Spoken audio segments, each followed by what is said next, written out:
안녕하세요. 페이크 라이브 방송 호텔방 수다 콜미진입니다. 이거 진짜 오랜만에 찍어보는 것 같아요. 제가 개인적으로도 그리고 또 이제 한국에서도 연말 연초에 참 사건 사고들이 많아가지고 새해 인사를 드리려고 했는데 타이밍을 놓쳤습니다. 네. 늦었지만 새해 복 많이 받으시고요. 2025년 특별한 계획이 없으시더라도 무탈하고 편안한 그런 한 해가 되시길 바라겠습니다.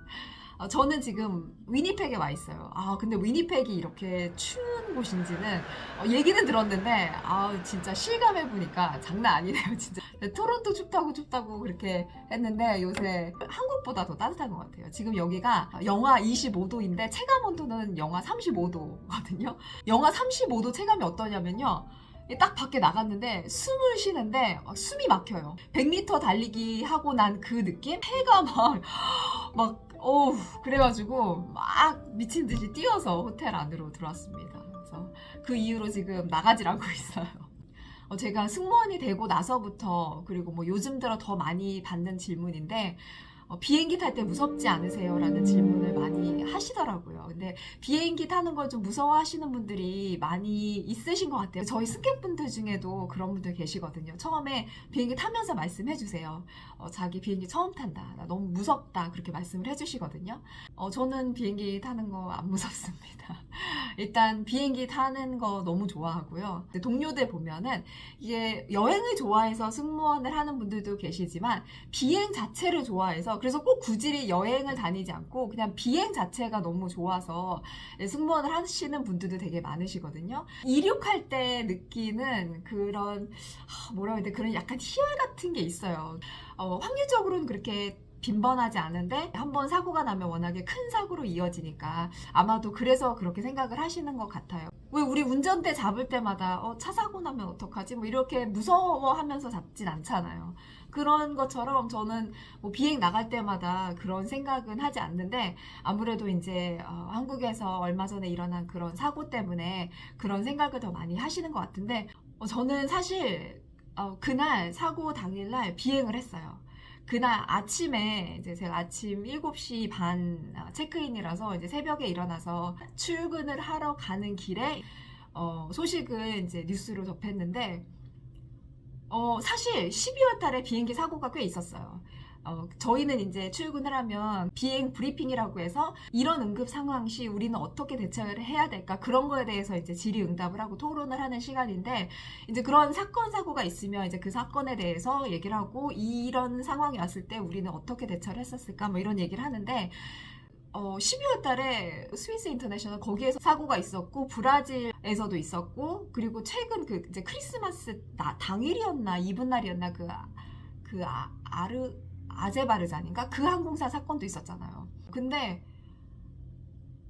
이런 얘기하면 좀 그러지만 그 사건 사고를 얘기할 때는 진짜 약간 물 건너 불구경하듯이 약간 그런 마음이었거든요.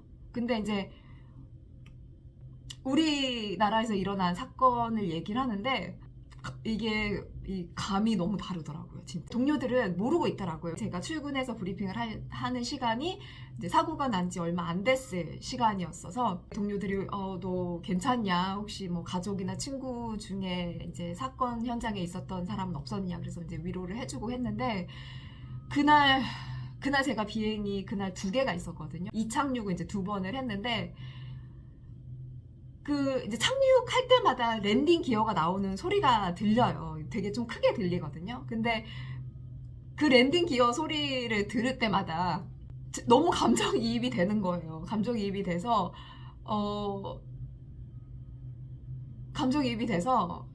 좀 그날 좀 그랬어요. 그 다음날 이제 그 사건을 다시 얘기를 하면서 이제 비행기가 착륙하고서 어떤 일이 일어났는지에 대해서는 저희는 얘기를 하지 않았고 엔진 페일리어가 일어나서 랜딩 기어가 없이 착륙을 해야 됐을 때 승무원이 해야 할 일에 대해서 우리는 어떤 조치를 취할 거고 어떤 이머전시 프로시저를 할 것인지에 대해서 그런 거에 대해서 토론을 하고 그랬죠. 근데 저는 이제 그 기내에서 그 승무원들이 어떤 조치를 취하고 어떻게 승객을 컨트롤을 하고 착륙 시 이제 브레이싱 포지션을 연습시키고 그랬을 게 상상이 되니까 되게 마음이 숙연해지더라고요. 사실 뭐 고어라운드라든지 이제 리젝티드 어프로치 같은 거는 특별한 일이 아니에요. 고어라운드 같은 경우에는 그 뉴욕 공항에서 되게 많이 했어요. 왜냐면 뉴욕 공항이 워낙에 바쁜 공항이다 보니까 이제 트래픽 때문에 이제 저희가 순서에 밀려가지고 이제 랜딩을 못하고 계속 돌고 했던 그런 경험이 있었고, 너무 기상이 안 좋아서 이제 비저빌리티가 안 좋거나 아니면 바람이 너무 많이 불어서 이제 랜딩을 못하고 또 다시 이제 고어라운드 하는 경우도 있고, 그럴 때는 저희는 이제 승객들한테 간단하게 그냥 안내만 하고 왜 이제 랜딩을 못 하는지에 대해서는 구체적으로 설명은 하지 않고 다시 랜딩을 하고서 설명을 해드리고 그러고 있어요.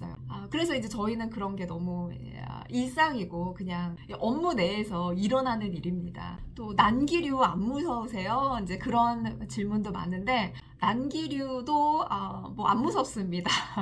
근데 난기류 때 무서운 게 뭐냐면, 저보다는 이제 승객분들이 다칠까봐 저희는 그게 더 걱정이에요. 왜냐면 저희 같은 경우에는 근데 난기류가 와도 기내 내부 구조나 사정을 잘 알고 있어서 이제 뭐 어디를 붙잡고 이제 어떤 자세를 취하고 이런 훈련이 되어 있기 때문에 괜찮은데, 이제 승객분들은 이제 복도에서 이제 서 계시다가 혹시나 난기류를 만나면 되게 크게 다칠 수가 있거든요. 물론 이제 오래 앉아 계시고 그러면 이제 다리도 저리고 이제 엉덩이도 막 아프고 그래서 이제 일어나서 서 계시는 분들이 꽤 계시거든요. 이제 특히 장거리 비행 같은 경우에는. 근데 안전벨트 사인이 켜져 있을 때는 최대한 앉아서 안전벨트를 착용하시고 계시는 게 가장 안전합니다. 저희가 브리핑을 할 때 항공 기상 날씨 모니터를 보여줘요, 기장님께서. 그러면 이제 여기쯤 지나갈 때 이제 난기류가 예상이 되고 뭐 그런 걸 말씀해 주시거든요. 그러면 이제 그때 거기쯤을 지나갈 때 미리 안전벨트 표시등을 켜요. 그러면 그 안전벨트 표시등이 켜져 있으면 비행기가 뭐 흔들리거나 내가 느끼지 않았더라도 지금 우리 비행기가 난기류에 접어들고 있구나, 아니면 지금 난기류 안에 들어왔구나를 뜻하는 거거든요. 요즘은 워낙에 지구온난화로 인해서 뭐 날씨가 변덕이 너무 심해져가지고 난기류가 언제 갑자기 심해질지 안 심해질지 모르기 때문에 안전벨트 등이 켜져 있을 때 화장실 사용도 좀 자제를 하시고 최대한 자리에 앉아서 안전벨트를 착용하고 계시는 게 제일 안전합니다. 그리고 난기류 때는 저희 승무원 안전을 위해서 또 승객의 안전을 위해서 핫드링크는 저희가 서비스를 하지 않거든요. 이제 커피라든지 티라든지 뭐 이런 거.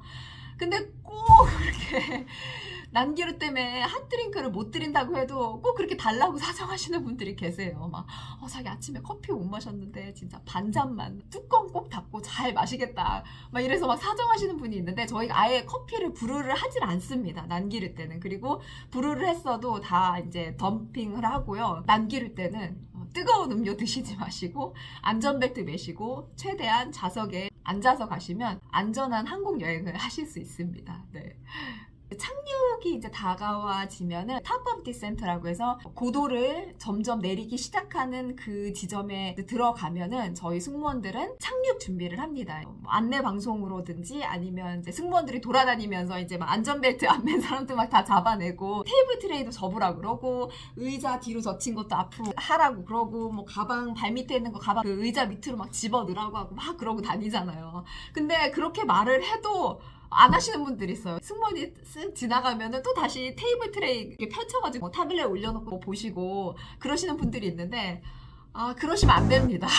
저희가 착륙 준비를 하는 이유가 대부분의 항공사고가 이착륙 시에 많이 일어나거든요. 그래서 사실 착륙 준비라는 게 비행기가 착륙했을 때 이머전시 상황에서 가장 빨리 탈출을 할 수 있는 조건을 만드는 게 착륙 준비예요. 의자 좌석이 뒤로 젖혀져 있으면 의자가 이제 탈출할 때 방해가 될 수가 있고, 또 테이블 트레이 때문에 탈출할 때 방해가 될 수 있고, 그리고 발 밑에 가방이라든지 이런 게 이제 압스티클이 돼서 탈출할 때 단 1초라도 방해가 된단 말이에요. 캐나다 항공사에서는 저희 이착륙 때 그 크로스 바디백 있죠. 그것도 못하게 해요. 그 트랜스포트 캐나다에서 또 새로 지정된 이머전시 이베큐에이션 룰인데, 정말 0.0001%의 그런 확률로 탈출하다가 걸려서 방해가 될 수 있단 말이에요. 그래서 크로스 바디백도 벗으라고 하거든요. 그래서 되게 짜증내시는 분들도 되게 많아요. 뭐 발밑에 이것도 치우라 그러지, 몸에 맨 거 다 빼라 그러지. 귀찮아 하시는 분들도 계신데 승무원들이 승객분들한테 요구하는 모든 지시사항은 안전을 위해서 요구를 하는 거기 때문에 잘 따라주셔야 합니다. 뭐 이렇게까지 해. 이거 좀 오버 아니야? 막 그렇게 생각이 들 수도 있지만 저희는 그냥 모든 이착륙 순간이 우리가 이머전시 이베큐에이션을 해야 되는 순간이다라고 그렇게 마음가짐을 먹고서 항상 캐빈 세큐어를 하고 이착륙 준비를 하는 거기 때문에 승객분들도 이제 같이 동참을 해주시면 정말 그런 상황이 왔을 때 다 같이 그렇게 빠르게 이베큐에이션을 할 수가 있습니다. 뭐 어떤 항공사든 안전을 제일 1순위로 두고 운영을 한다는 거는 뭐 의심의 여지가 없을 것 같은데요. 그렇게 안전을 제일 우선시 한다는 거는 어떻게 보면 또 좀 많은 시간과 노력 그리고 또 딜레이가 있을 수 있다는 그런 얘기거든요. 저희 항공사에서 일어났던 일을 하나 말씀드리자면 같이 일했던 동료가 이제 브리핑 때 공유해줬던 얘기인데 이 동료가 운행을 했던 비행기가 그날 만석이었대요. 그래서 보딩이 다 끝나고 이제 보딩 도어를 닫으려고 하는데 어떤 분이 갑자기 내 노트북하고 비행기를 막 뛰쳐서 나가셨다는 거예요. 아마도 이분이 라운지에서 기다릴 때 노트북을 하다가 보딩을 하고 나서 노트북을 뭐 안 챙긴 거를 깨달은 거겠죠. 뭐 충전을 하려고 뭐 기둥 옆에 뒀다거나 그리고 깜빡하고 이제 안 들고 타셨나 봐요. 근데 승무원의 입장에서 보면은 과연 이분이 자기가 탔을 때 들고 왔던 짐도 다 가지고 나갔느냐 이제 그게 승무원의 과제거든요. 왜냐면 솔직히 말해서 이분이 나쁜 마음을 먹고 안 좋은 걸 가지고 비행기를 타서 검색대를 어떻게 통과를 했는지 모르겠지만 이륙 직전에 비행기를 빠져나간 걸 수도 있잖아요. 게이트 직원이 이제 무전을 친 거죠. 지금 어떤 인상착의 남자가 뛰쳐나갔는데 그 사람 잡아라.